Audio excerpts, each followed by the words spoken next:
Welcome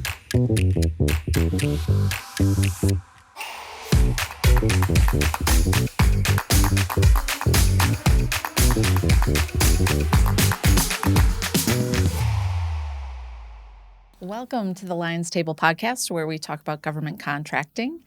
Have a seat and join us. Today we're talking about the utilization of cooperative purchasing contracts for public procurement at the state and local level.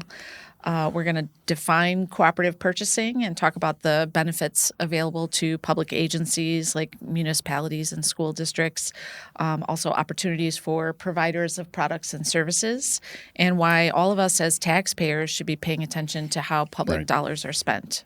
I'm April. This is my husband, Scott, my business partner. And today we are going to have a very special guest. Scott, do you want to introduce our guest? Yeah. Today, we're honored to have Rex Robbins here. He is the Associate Director of Supplier Development at OMNIA Partners, and he is our guest this morning. Welcome, Rex, and thank you for being here. Thrilled to be here. Honored to be here. Morning, Rex. So, Rex, I'd love it if you could just take a minute to introduce yourself, tell us about you and who OMNIA Partners is, how long you've been with them, and what role you play there. Yep.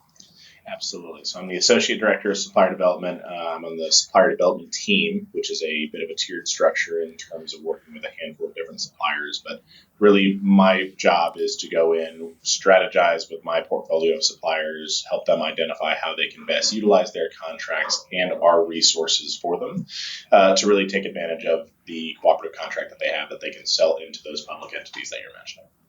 I've been there for about 2 years. Okay, perfect. So we're going to need to let our audience know, for those who don't already, what is cooperative purchasing and how does that differ from the traditional multi-bid procurement process? Absolutely. So the big difference really it's a matter of time. So everything that has to do with public purchasing has to go through a certain level of hoops jumping through, right? You got to cross your T's, dot your I's, and that really boils down to what the state mandates, what the federal government mandates. All of those rules kind of change across the board depending on what state and what vertical that you're operating within, even as far as what you're selling. So the simplest way to keep things moving quickly is to utilize a cooperative contract. It already has that RFP completed. It's already been put out to bid. It's already got competitive pricing and value adds.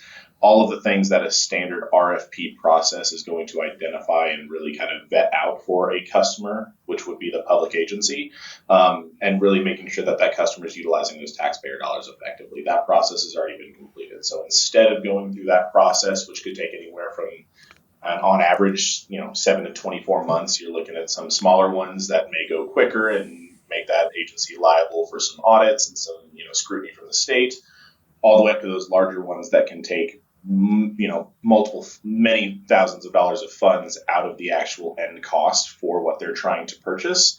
It can have a big effect on the end result. So in order to save some of that money, in order to save the time, the people, resources, everything, you're able to push things through a cooperative agreement, make that purchase easier on you, the seller, on the customer, and everybody in between.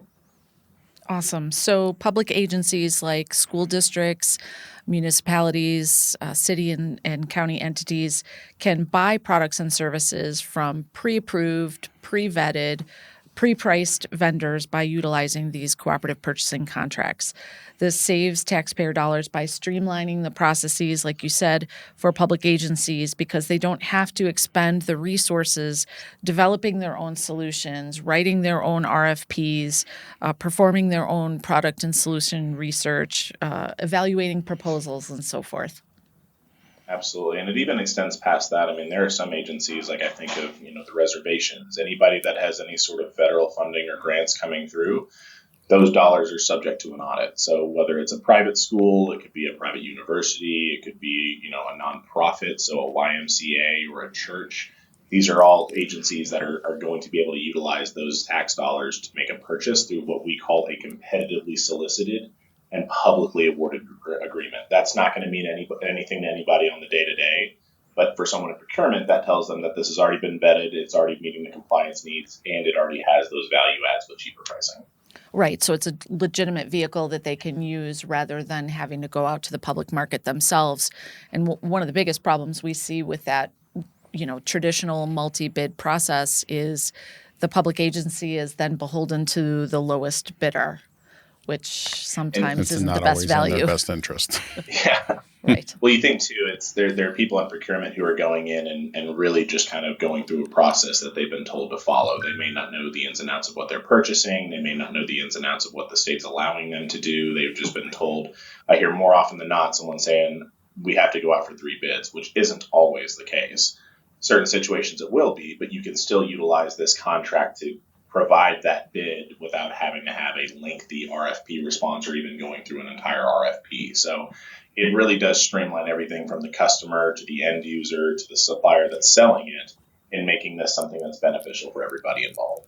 So, Rex, talk a little bit about the cooperative purchasing space. How many companies are out there like OMNIA? Are they all national? Are there regional co-ops?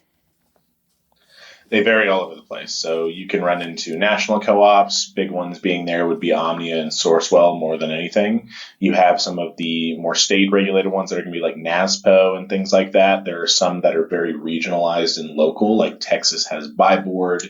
I know E&I is another one that I hear quite often. So there are different competitors in the space that provide different resources or at least go about the business in different ways. And they range from heavily engaged, I'd say Omnia being the most engaged, to even going back to the most recent acquisition that we had, which was NCPA, where it may have been just, 200 people within an office who, once a contract was awarded, they said, good luck to you. And that was really all the support that you would get, right? So there's a very big difference in just how much support you're going to get with a cooperative, and knowing which one that you're going to work with and knowing what territory you're focused in is pretty key in making that successful. Yeah. Right. And that being said, it's actually really important when companies are looking at partnering with cooperatives, go through that matrix. You want to look and see that cooperative, like he just said, offers support, but is also working within the guidelines that actually works best for your business, and not all of them are going to present themselves in that way. Right. Exactly. So I'd love to talk a little bit about why businesses would want to consider this procurement method. If you're a seller of products and services, I would imagine, I know actually that this is an enormous market and that there's a tremendous amount of opportunity.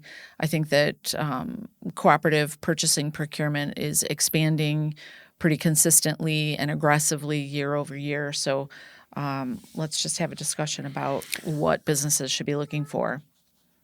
Well, looking at the market, talking about the numbers, the public spend from the state and local government in the United States is, I think it was 1.6 trillion for 2024. That's a huge number, and a very small portion of that is actually being utilized with the cooperative contracts for procurement of products and services. That number has grown exponentially over the past 10 years. And I was going to say, Rex, what are you seeing in terms of future trends? What does that trajectory look like? It's always been going up. I think we had a study done by McKinley back in 2020. It was a 4 or 5 year study, and like Scott, to your point, with there being 1.6 trillion now, it was only 1.2 trillion in spending back then. right. And that doesn't sound like a big jump, but when you're talking trillions of dollars, it's a pretty sizable difference. And as far as how much purchasing is going through, even back then, it was roughly 5% of it was being utilized through cooperative spending, and that number has continued to grow. One of the slides we always love talking about when we're taking a supplier kind of through our history is just the exponential growth that Omnia has seen. And it's funny to see that we really kind of started off in the early 2000s, just prior to the market crash, and Omnia flourished, right? So there's a lot of opportunities where when purchasing or when the economy starts to really not have the purchasing power to make these decisions and to get things flowing, it can be difficult, especially because they're going to start looking for layoffs and looking where they can save that money, the first people that typically go is procurement, and not everyone's knocking down the door to get a procurement job. So Right. if you don't have the people in place to do the work, if you don't have the expertise to know how to do it effectively so you're not getting audited and getting in trouble with the state, it can be a very scary process for an agency to go out and purchase, and this takes that burden off of them immensely. Yeah, it is it's such an acceleration of the process of procurement. In traditional multi-bid environment, contractors are trying to determine the lowest price needed to win an award. No one wants to try and outbid an inexperienced contractor that might not even price the job accurately.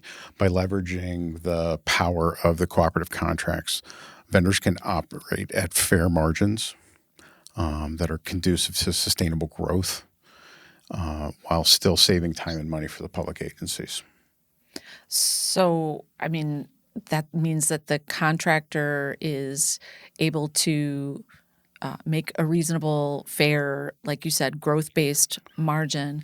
So there's actually more money going to the contractor, and the public agency is getting more bang for their buck as well, just because of the streamlining of the processes.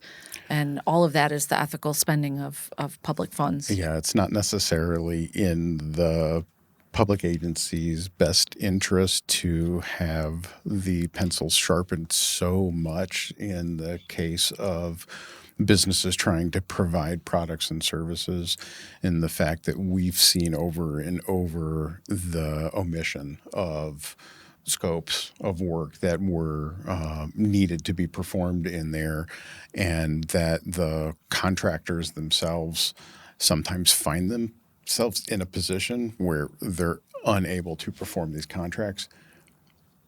For the price that they agreed to. And growth is what we're looking for. Right. It's growth of the public agency. It's growth of the businesses the public agency is doing work with, growth within our communities, and it's critical for all of that. Right. And how often have we, been talking to a public agency like a school district where they've told us that they did go through the traditional multi-bid process.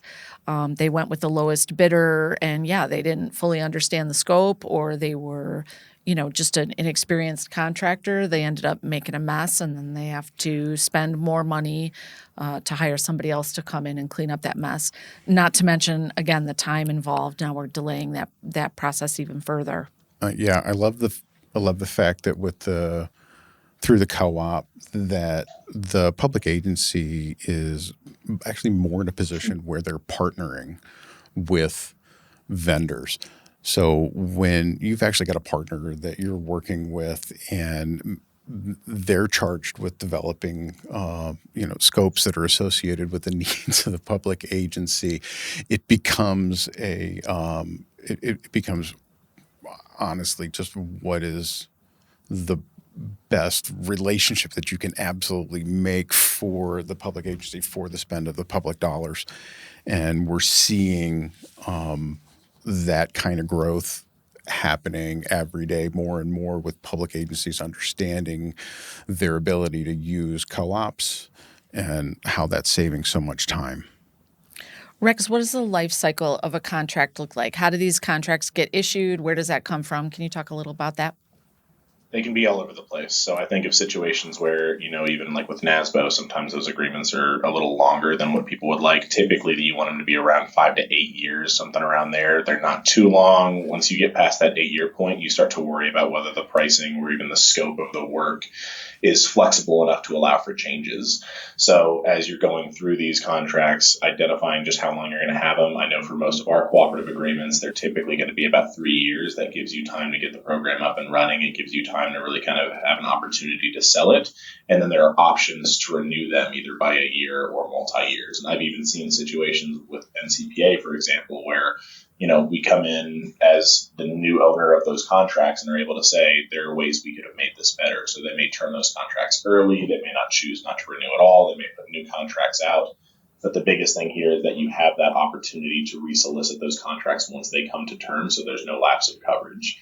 You mentioned even going through those RFPs. I mean, I know I coach at a high school. If I had to do an RFP every time I wanted to get pencils or pens for my students, I'd be pulling my hair out.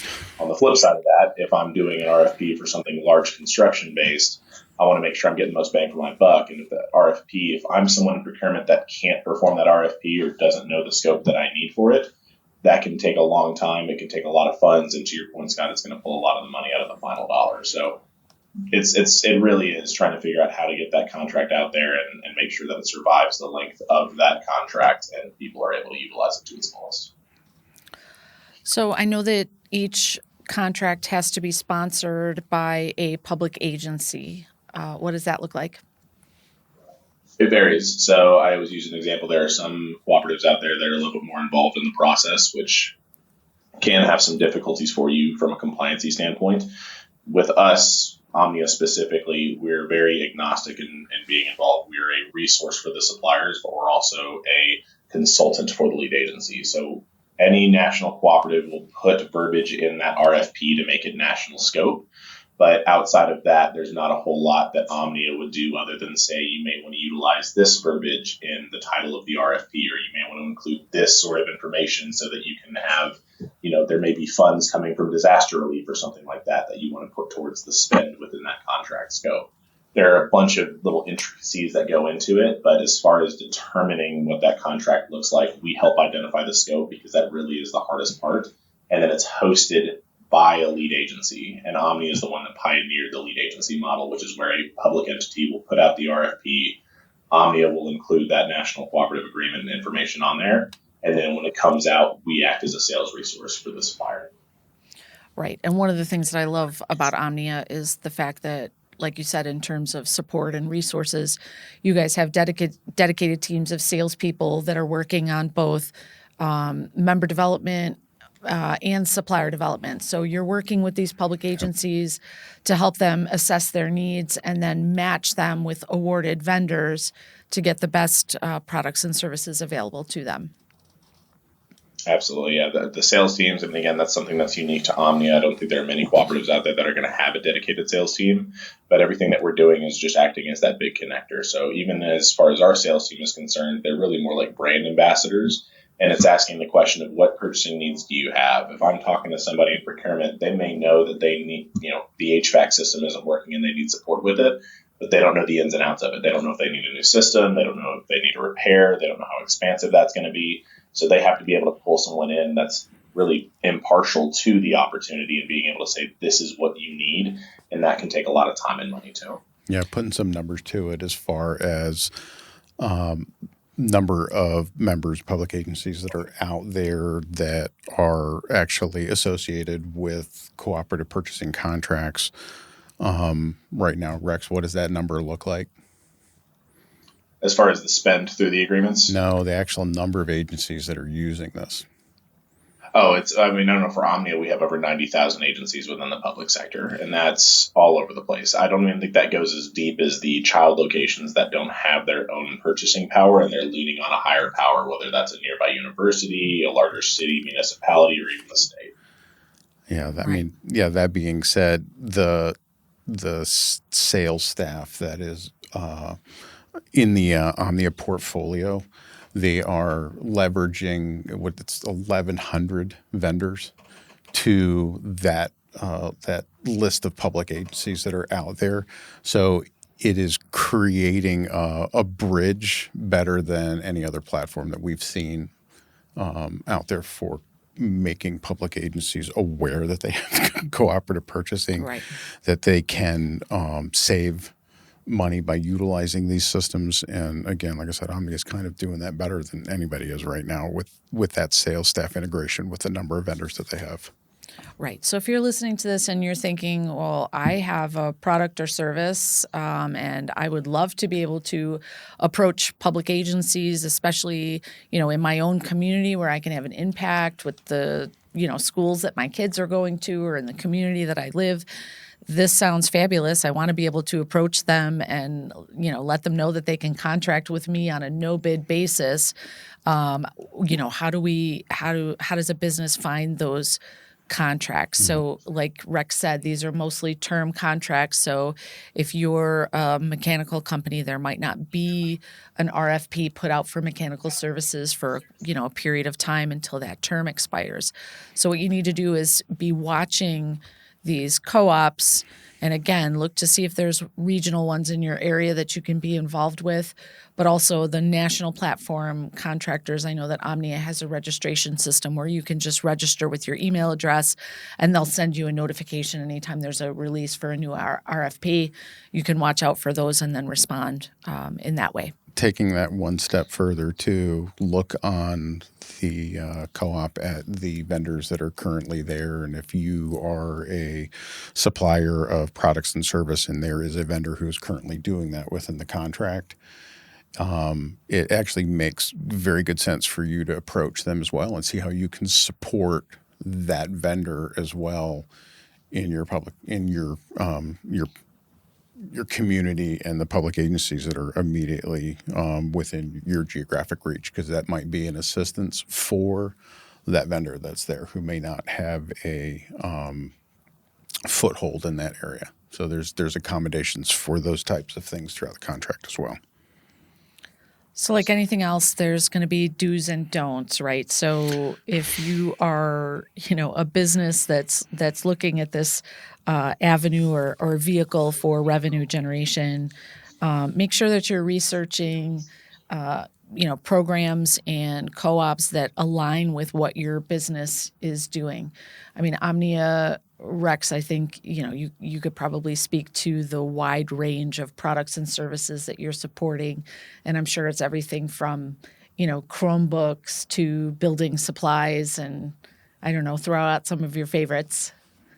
Oh Lord, I mean, I've heard of some. There was really one I like is there's a company called Mamava that does lactation pods. So last year there was some legislation that said that lactation pods had to be available to the public every so often. So airports, hospitals, different areas had to have them, and they got a contract and were able to absolutely just blow through the country offering up these lactation pods everywhere that needed them. So sometimes the legislation can really work in your favor to say, hey, right. There's locations that don't have any sort of location for, a mother to go, take care of her child. And now all of a sudden they're all across the place just because there's one legislation that came through and the easiest way to purchase was through this agreement. Wow. I love that. Yeah, that's a great example. So if you're a business out there, obviously, if you're going to respond to one of these, make sure that you have a competitive, compliant proposal. Obviously, you're going to have to submit your, comprehensive, call it catalog of products and services with your price model, because all of that pricing and everything has to be established up front in order for the contract to be compliant with all of the applicable procurement law. And of course, like anything else, relationships are everything. Make sure that you're networking. I'm sure that there are events that, Rex, that you could recommend where there's networking opportunities with OMNIA. There's got to be events that are handled in different locations, or maybe it's a matter of partnering with local salespeople in your area or in your vertical. Yeah, so if you're attending any of the trade shows, I mean, it's certainly nice to get in front of those customers, but I think the bottom line is you need to understand who it is that you're going after and how far that scope reaches. I can tell you right now, I have a friend that works for a security company. They do a lot of security in Nashville. They wanted to try and get an agreement, and I let them know OMNIA may not be the best choice if you only are working exclusively in Nashville. They're probably going to look for something a little bit more expansive. You also want to make sure when you're going through those RFPs, if you know that there are certain laws and regulations. I can give an example with the University of Knoxville. They explicitly state which ones they will not work with. So if you know you're going to go out and get a contract and you're primarily wanting to use that with higher ed, those universities may have some different rules and regulations in terms of who they're willing and able to work with, and that'll affect the decision that you're making in terms of who you're going after. Even as far as filling out the RFP, make sure you know what the do's and don'ts are there. I mean, there are situations where I've seen suppliers go in and there may be some aspect of the pricing file that wasn't included.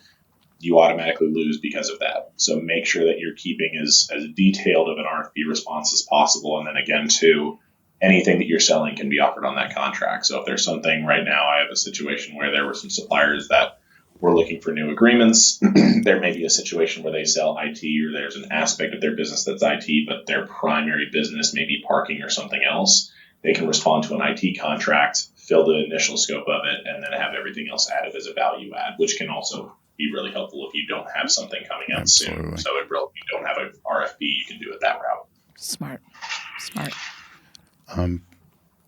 Let's talk about some of the success stories that are out there, because Rex, you've had exposure to a lot of businesses that are utilizing the contracts and providing services. And can you just give us a real world example that stands out for you? Yeah.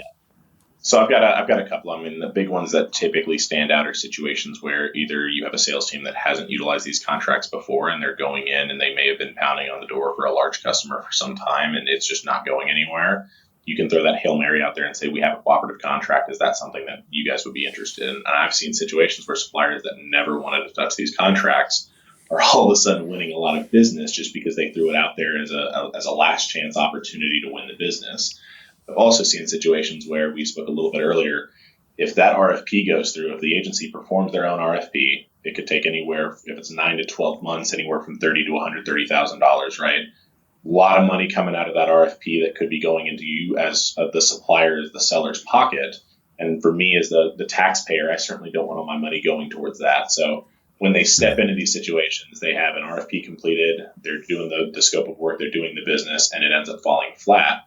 Well, now you're 6 months into a project that's supposed to take 8 months. You don't really have the funds to do another RFP. You're already well above due with what the budget was. What do you do next? Well, if any supplier that steps in with a cooperative contract is kind of going to be the superhero with a cape on. It's you're stepping in and saying, look, you don't have to do another RFP. We've already got it completed. And I have had situations where suppliers have stepped in after a project has failed that they didn't win, and they end up getting that business just simply because they had the backup plan that worked best for the customer. Mm-hmm. That's excellent. It happens all the time. What about public agencies that have maybe, found success or changed the way they do things, or been able to capture savings and then utilize it in some other place that's needed? So a lot of different opportunities. I can think of some with the university actually that was running into some issues with their procurement department, and they've actually utilized these cooperative agreements to kind of pull the departments together and help them understand what's compliant. So if there's an agency that's going about their purchasing and they're not going about it in the best way and they get audited, the state's going to have their thumb on them for the foreseeable future moving forward. And that puts a lot of extra strain on every process that they're doing. So again, I think of situations where, like, let's say you're at a university, whether the air system is out, so it's getting hot over there, whether there are students that need certain equipment for courses and classes. If they can't make those purchases quickly enough for those students, well, then they're going to be subject to a lot more legal trouble and things like that. So there have been situations where an agency is really just kind of looking for how they can make something work after they've already been kind of slapped on the wrist. And if they go through the cooperative contract route, they're really able to just kind of point at that contract number and say, that's the one we utilized. And then it's on the state to go and kind of do their due diligence and check out that it worked. But there's agencies all across the board that are already kind of in hot water and utilize a cooperative agreement to be able to push business through and really kind of come back in good graces with the state because they know it's already been competitively solicited and publicly awarded. Right. Yeah, we've talked about some of the things that stand Omnia apart from some of the other cooperative contracts that are out there. Give me kind of a recap. I want you to take an opportunity to talk about Omnia in itself and what makes it I'm going to say just straight up the best co-op that's out right now. So the big thing is we've been in the business for a while. And again, we pioneered that lead agency model. So we've taken it from this approach of we're not necessarily selling anything, we're educating. So for Omnia, the resources that we provide suppliers also extend to customers. So we have the microsite, which I always kind of go back to these three big pillars. You have a dedicated landing page on our website that houses all of your contract documentation for you. Everything from the initial RFP to the award letters to the evaluations and everything thereafter. So if there's an agency that has questions, you can quite literally just drop a link and have them run with their due diligence and checking that out. And then it gets even more involved. There's a multitude of different things that we do from an analytical side. We have a lead generation tool that houses information on all of the agencies. We have information in terms of what the spends and the market trends are looking like across the country. If there's something where a new individual steps into a state role and they're maybe trying to swing some weight around and they're wanting to kind of hold some of the purchasing moving forward, or they're wanting to kind of really be involved in that process, they may push back on how people have been purchasing previously. And if that went through co-ops, it may slow things down. But again, that's where Omnia is actively engaged with those customers to help keep them educated, aware, and really even going in with them and looking at some of the spend and being able to say, if you guys are spending this much on, batteries and cleaning equipment and this construction project, there may be options for us to bundle something that you're able to get from either multiple suppliers, or there's a better deal out there with another supplier that you're probably more likely to, be engaged with or even have a good relationship with. Yeah, another thing that I love about the Omnia platform is the Opus platform that is made available to public agencies that are members of Omnia. Can you talk to that just a little bit? Yeah, Opus is a massive, massive push with us. We have an Opus focus right now. So it is all about making sure that agencies are aware of how they can purchase in a compliant way, but also doing it through a single site.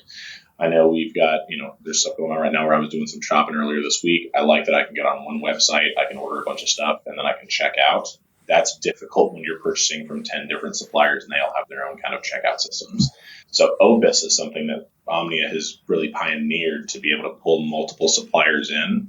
And it either has a tile set on there that customers can go and look at, they can get connected with the contract, they can reach out and have an inquiry sent directly to that supplier through the platform, or they even have the opportunity to purchase through the tool. So you can go click on 10 different suppliers, anything from cleaning equipment to furniture to clothing to construction equipment, and then you can actually purchase all of those in the tool. So you have one login, one invoice, and one checkout, but those invoices are going to go to each different supplier independent of one another. So we're trying to make it easier for those within the public purchasing department really to just get their job done and then move on to whatever the next opportunity is that they can support. Yeah, it really is a one-stop shopping. Yeah, we've been describing it like an Amazon for public agencies where they can just go in and search for what they need and click and buy it and have, product shipped to them or whatever the case is.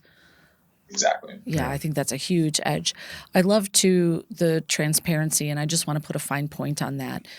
Literally every contract that is awarded, from the RFP to the response from the contractor, their proposal response, all of the amendments to that contract, the award information, all of that is made public and available right on Omnia's site. So it's fully transparent. Anybody, member of the public, again, we're all taxpayers. This is all our money that's being spent. Yep.